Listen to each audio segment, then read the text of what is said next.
Um vídeo rápido sobre o banco BMG. Vamos falar principalmente sobre um mega dividendo que o banco vem distribuindo nos últimos anos e os riscos disso para o acionista. BMG com código de negociação BMGB4 na Bolsa de Valores brasileira. Empresa essa que ofereceu um retorno negativo de menos 45% ao acionista, enquanto no mesmo período o Ibovespa retornou 22%. Trazendo isso para o mundo real, um aporte inicial de apenas R$ 1.000 na companhia teriam se transformado hoje, muitos anos depois, em R$ 552, não sendo suficiente aqui a perda financeira, mas o principal talvez sendo o custo de oportunidade de ter ficado travado em um mau investimento, de ter entrado em um mau IPO. Uma volatilidade extrema, uma alta recente de mais de 30%. No final dessa semana, quinta-feira, uma alta de quase 9%. E para confirmar a volatilidade extrema, no dia seguinte, sexta-feira, uma queda de mais de 5%, com o papel no intraday chegando a cair 10%. Comentário rápido antes da gente avaliar a empresa e falar dos dividendos, que são o ponto fundamental desse vídeo. O banco teve o seu IPO lá em 2019 e de lá para cá ele já acumula uma queda de mais de 70%. E por mais que isso pareça grave, isso não é. O pior de tudo é a quantidade de pessoas que ainda são ludibriadas, que ainda são enganadas por um falso dividend yield acima de 15%. Vou explicar para vocês o perigo disso. Por que perigo? Porque a empresa não lucra tudo isso e distribui tudo isso. Como sempre eu gosto de lembrar, eu vou deixar o troféu sardinha aqui o vídeo todo. Também tenho participação muito controlada pelo meu gerenciamento de risco, portanto eu não tenho viés algum para defender ou falar mal. Dividendos esses que tiveram Datacom na quinta-feira, dia 21. Estamos falando de um JCP de 0,33 com retenção de 15% de imposto de renda. Na cotação atual da companhia, é um yield de 10% em apenas um pagamento, não levando em conta ainda os pagamentos anteriores do banco. Você junta isso com a notícia recente de fechamento de capital do banco e que o banco já desmentiu. Porém, aqui vale um comentário. Essa especulação de fechamento de capital, ela nem existia. Porém, eu analisando dados, números e gestão, eu já comentei a possibilidade deles fazerem isso há muitos meses atrás. Eu deixei claro que isso é uma prática comum de ações de empresas com baixo free float, que não têm ações ordinárias no mercado e com uma gestão envolvida em polêmicas. Então, só para encerrar o comentário, eu não estou me vangloriando de nada. Eu apenas estou colocando para vocês, quem já acompanha, provavelmente viu o vídeo. Quem está chegando agora, procura o vídeo anterior, pode pausar esse e olha os comentários que eu faço sobre o modus operandi de empresas como essa. Dando sequência e voltando ao fato principal do vídeo, dia 14 de dezembro, eles anunciaram 0,33 por ação, um montante de 195,6 milhões. Mas eu gostaria que vocês observassem aqui 196 milhões de reais distribuídos de uma só vez em apenas um pagamento de 0,30. E IPOs, eles não são problemáticos por si só. Nesse caso, toda essa derrocada da casa de R$ 12 para R$ 1,90, que foi a mínima da ação, um prejuízo enorme para quem entrou na oferta inicial, talvez até irrecuperável, é possível de ser evitado. E esse era um caso, abre aspas, a IPO do banco BMG pode ser um fracasso, alertam casas de análise, porque vocês teriam acesso a todas essas informações quando o investidor ele não opera preço, por isso sempre o troféu sardinha, ele tem sucesso na maior parte de seus investimentos. Olha a observação deles, ela tinha preço alto e forte concentração em crédito consignado. O que mudou de lá para cá, em 4 anos desde o seu IPO? Nada. Concentração é alta e o serviço ainda é focado apenas no consignado, sem contar um problema jurídico de litígios, um passivo enorme, que levaram inclusive ao desaconselhamento na participação desse IPO para alguns clientes. Então, parabéns aos assessores e às corretoras que desaconselharam, salvaram muita gente de uma queda de R$ 12 para casa de R$ 1,90 como eu disse, para muita gente uma perda até irrecuperável. O Banco BMG, que é controlado pela família Guimarães desde a fundação, ele lançou 120 milhões de ações preferenciais, são as ações PN, e aqui talvez seria o 15º alerta para você investidor. A empresa não lançou ações ordinárias para o mercado, que são ações que dão direito a voto, e o pior de tudo, com um baixíssimo free float, mas disso tudo e o risco que isso pode incorrer, a gente vai falar já já novamente. Tendo inclusive o pessoal da Nord Research, e isso é grave, eles foram mais incisivos na recomendação deles, abre aspas, fujam do IPO do Banco BMG.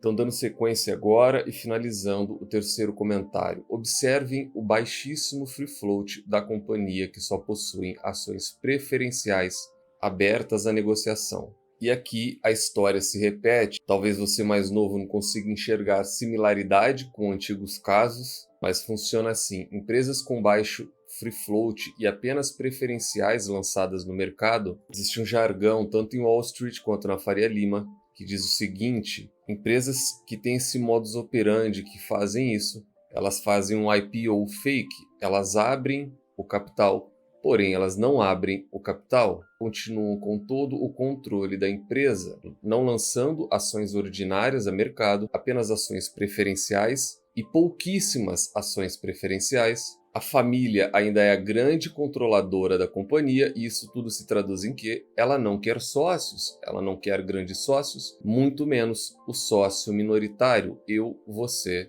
todos os CPFs. E o pior é, tanto na Faria Lima quanto em Wall Street, é comum dizer isso, porque o controlador, o que ele faz? Ele pega o IPO da companhia, distribui poucas ações a mercado, as ações são lançadas a um preço altíssimo que não corresponde ao verdadeiro valor daquela companhia. No momento em que elas despencam para casa de R$ 2,00 ou R$ 1,90, como aconteceu exatamente com o BMG, um OPA é o processo inverso do IPO de abertura de capital. Esse é o processo de fechamento de capital, oferta pública de aquisição. Então essa prática é um excelente negócio, é um modus operandi muito comum. As famílias lançam a companhia a R$ 10,00 a mercado, recompra ela a R$ 1,00 e os controladores faturam muito dinheiro, enquanto o acionista minoritário e pobre muitas vezes, e leigo muitas vezes, sai com um prejuízo de mais de 90%. Estou dizendo que isso vai acontecer? Não, e eu espero profundamente que não.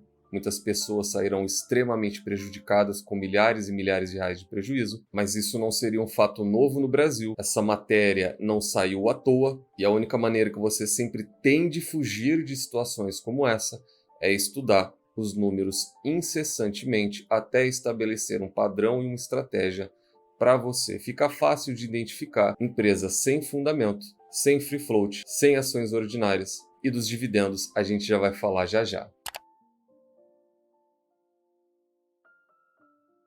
Análise fundamentalista, lucros, lucros e mais lucros, tese essa de Peter Lynch, e dentre receita e custos é possível ver que o lucro líquido dele não para de cair há 4 anos consecutivos. Deixa eu subir aqui porque durante esse vídeo vocês vão ver dois materiais, tanto do Status Investing quanto do Investidor 10, porque quando a companhia tem dados divergentes fica até difícil acompanhar em apenas um local. Então a queda é visível no do Status Invest, também é extremamente visível no Investidor 10, mesmo com essa recuperação nos últimos 12 meses. Primeira foto, DRE, maior histórico possível, e a primeira imagem do investidor não é favorável à companhia.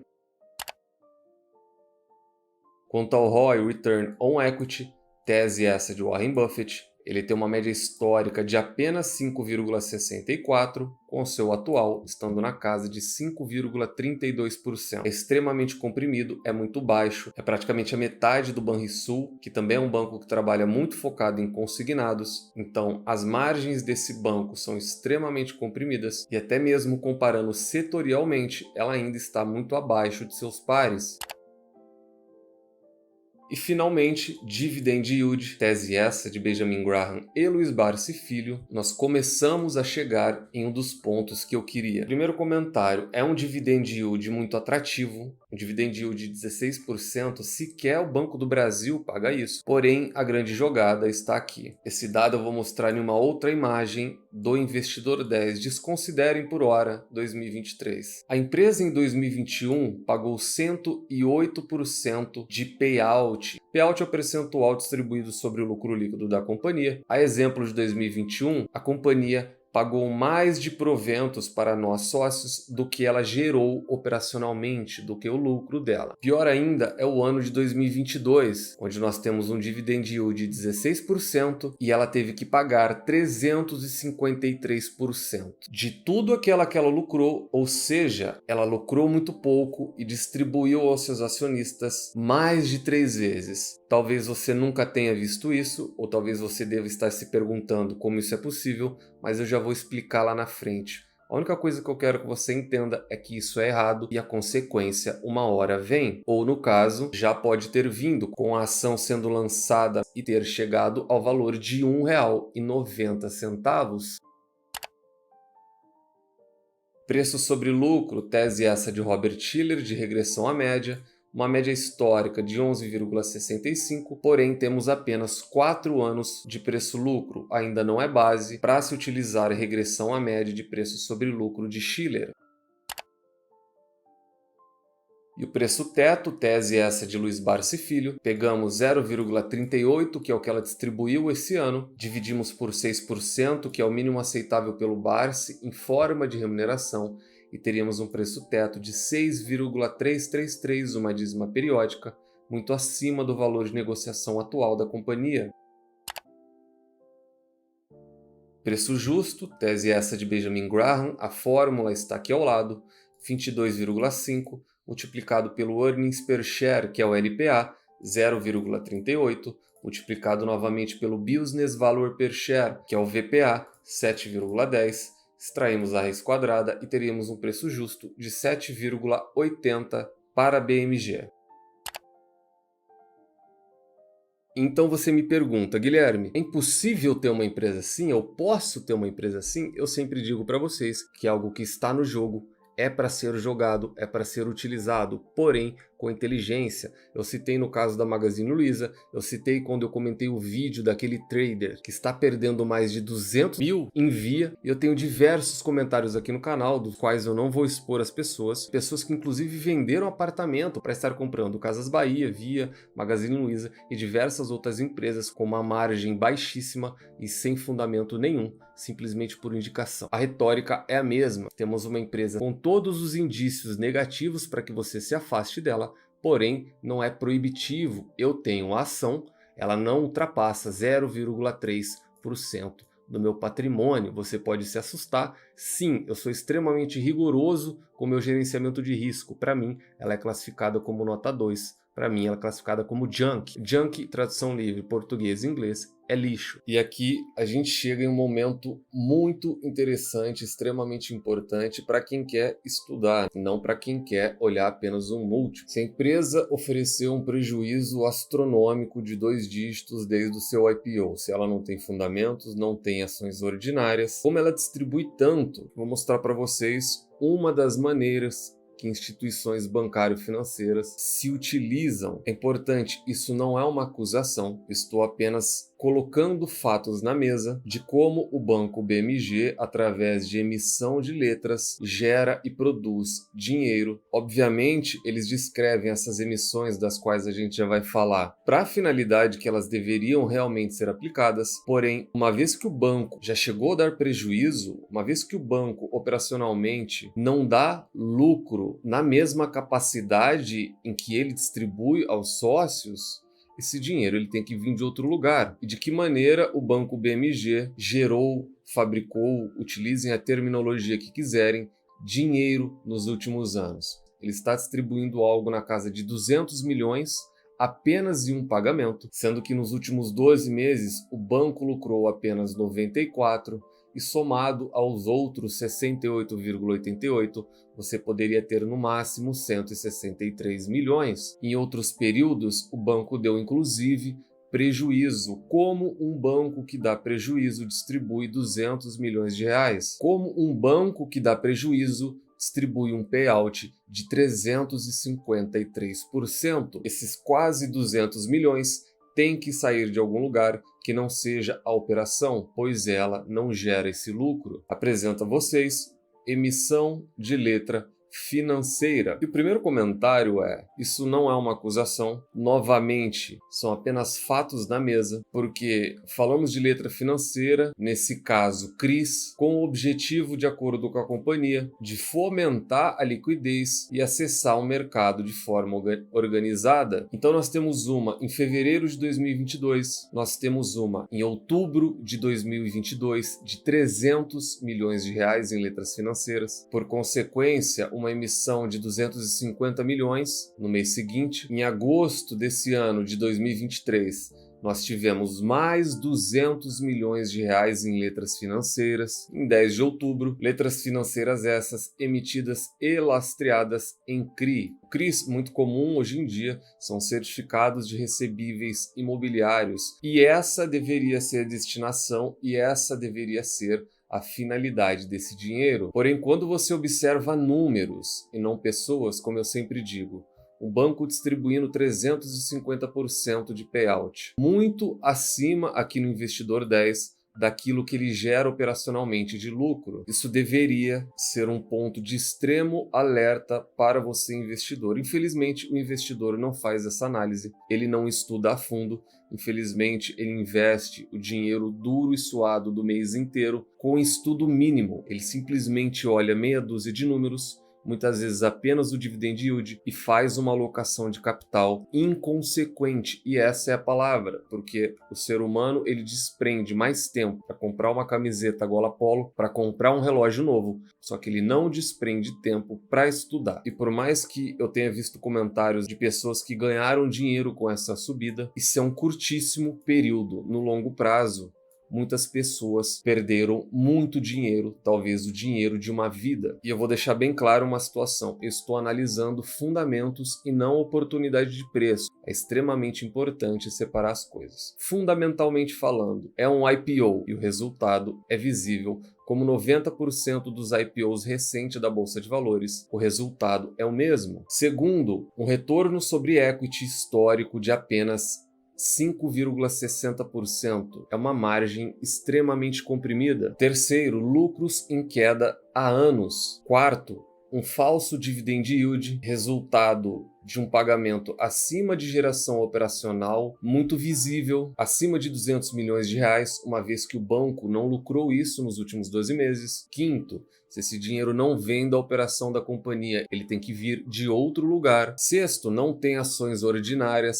Sétimo, baixo free float, baixíssimo, para ser sincero. Como consequência, a família não quer ser sócio. E para finalizar, como eu já havia comentado há meses atrás, você junta tudo isso no papel, é muito fácil observar a possibilidade, já negada, porém levantada em jornais, de fechamento de capital. Quando isso se torna um problema? Quando essa operação é utilizada com a intenção de levantar dinheiro aos majoritários, só que isso incide em prejudicar os minoritários. Espero do fundo do coração que isso não aconteça. Eu espero que pessoas não sejam lesadas. E uma vez que a companhia já atingiu aqui o fundo do poço, a grande pergunta é: a conta já chegou?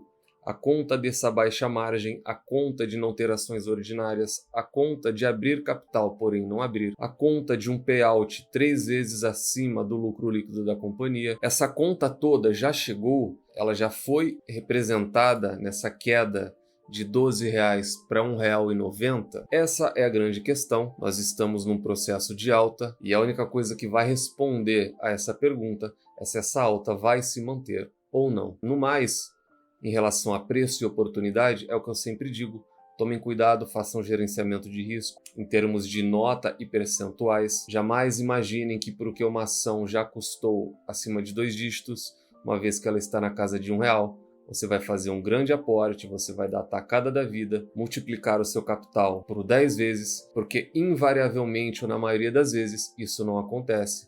E o que você acaba levando é isso daqui, é o troféu sardinha de qualidade.